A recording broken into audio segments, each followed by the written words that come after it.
All right, ladies and gentlemen, I welcome you back, and we are joined right now by Frank Gaffney, founder and president of the Center for Security Policy, former Reagan administration official, and this story is very troubling, although the ending is a good ending, kind of, but we'll let Frank describe it in his own words. I had the pleasure of seeing Frank Gaffney the other day here in New York City, and he brought me up to date on this pending speech by the outgoing chairman of the House Intelligence Committee, Mike Rogers, and I was kind of taken aback, and let Frank tell the rest of the story. Hello, Frank. Hello, Steve. It was good to see you the other day. Thank you for having me on. Well, it's my pleasure. Thanks for making the time. Okay, so Mike Rogers, you sent him a letter urging him to withdraw an appearance before a Muslim Brotherhood-tied group.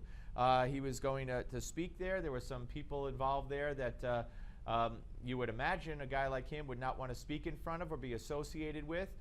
Tell us how you found out, what you wrote, and what the outcome has been.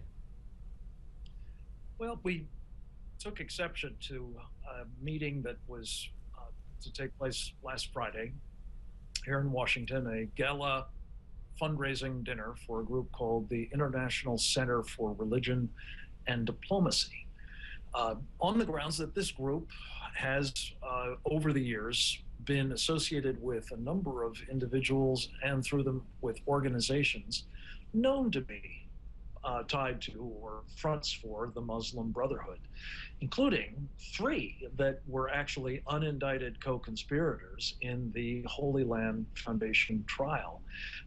This is the largest terrorism financing trial in American history. And this was not the company that it seemed to me the chairman of the House Intelligence Committee, who, by the way, I think of as basically a pretty good guy, Mike Rogers, that's not the company that he should be keeping. To make matters worse, Steve, this purpose of the dinner, at least the names that were being used to promote the dinner and encourage people to contribute to this organization, were those of a couple that gained national and international notoriety back when they tried in 2010 to launch something called the Ground Zero Mosque, Faisal Rauf and his wife Daisy Khan. And I simply said in a letter to Mike Rogers, I don't think you should be dignifying, let alone legitimating and associating with, and in any other way helping a group with these kinds of associations, and specifically a group that has as its purpose promoting the promoters of the Ground Zero Mosque. To flash forward, I'm very pleased to say that he did not attend. I understand that it was due to a family emergency, if that's true, and if it were a serious emergency, I'm very sorry, needless to say, but I think it important that for whatever reason he did not do the sorts of things that I was concerned he would do, and for that I'm grateful. Yeah, and let me just say that I'm grateful, and I'm sure so many of our listeners and viewers are grateful to you for picking this up and making it an issue. And again, I'm with you. I hope if there was a family emergency, everything's okay.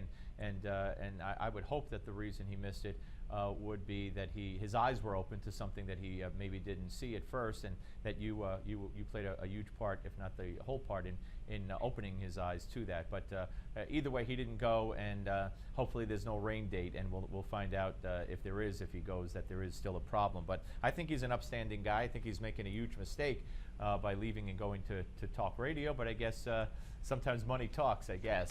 Let me ask you, Frank. It's a pretty appealing kind of work, isn't it?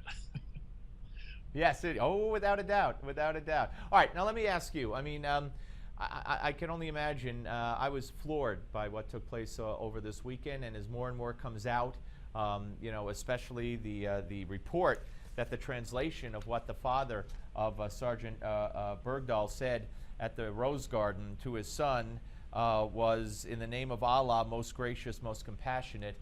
That just adds to this whole crazy list of circumstances and facts of who this sergeant is, who the family is, who the father is, why he left the base, what happened to him, what his goal was, and what his father's goals are. Yeah, in a way, Steve, there's a connective tissue between these two stories, the one about Mike Rogers and his intention to hang with a bunch of folks tied to this supremacist doctrine of Sharia, and what this Bergdahl family has been about, at least in the person of the father, and certainly the people who held his son captive for all those years. They didn't kill him, which is their typical approach to captives like ours, oftentimes having mutilated them, tortured them, or otherwise, abased them. This guy was kept alive, I think, probably in part in the hopes that he would be used as he was to extricate some of these jihadists, some of the worst of the jihadists, by the way, from Guantanamo Bay. But my guess is that it may have been because of what drew him to abandon his post, reportedly, in the first place, which is the allure of these Islamists. And I don't know where, in the end, we're going to find this story leading us. But what I think we know already is that we gave back 5 people not only committed to our destruction, but pretty skilled at accomplishing it, to help them, maybe not this year, but next year, achieve the triumph of their team once again in Afghanistan, which will mean in turn the triumph once again of Al-Qaeda in Afghanistan, which will mean in turn a new impulse behind this Sharia imposing jihadist enterprise worldwide, the defeat of the second superpower, as they're fond of saying. And for all these reasons, I think it's been a terrible idea. The president obviously is being buffeted by the reports of just how unsavory the guy that he's rescued has been, apparently, and certainly the family from whence he comes. And the last thing we should be doing is lionizing as a hero this individual, or ignoring the mistake that has been made here, I think, in freeing him at such a high cost. Well, Frank, not to mock an important issue, because it is an important issue, and there have been brave women and girls who have suffered greatly at the hands of the Taliban and other Muslim extremists around the country. So I'm not trying to make fun of it, but maybe someone should have talked to Barack Obama and Michelle Obama in terms that they really care about and could understand that if these 5 men go back to the Taliban, it's not going to do anything for the plight of girls' education. Because you remember the whole framing of the Boko Haram to them is all about girls being prevented from being educated. So maybe they should have informed them of how it would be debilitating to that effort. Yeah.